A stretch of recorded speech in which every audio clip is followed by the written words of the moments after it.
Je podľa vás kofeín zdravý? Kofeín sám o sebe nie je nezdravý. Ja takisto pijem kávičku. Problém je koľko, ako ho používame. Jeden môj známy pil 16 káv denne.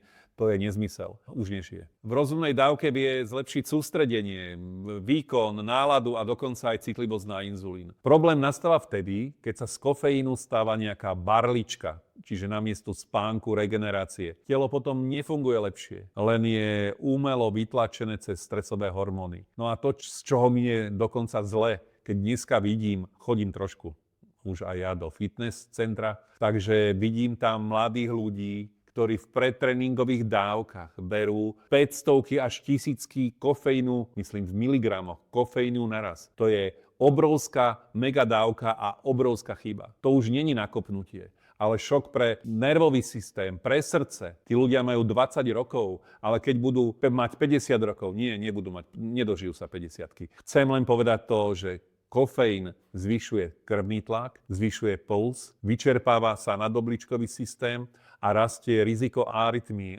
Pozor, ale toto hovorím o tých mega dávkach, o tých vysokých dávkach. Kofeín má byť nástroj, nie každodenný doping.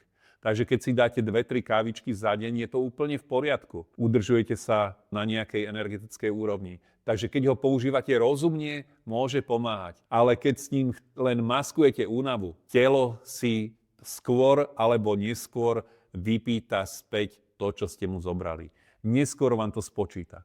Takže ak vás zaujíma táto téma, sledujte môj profil Pavol Machnič.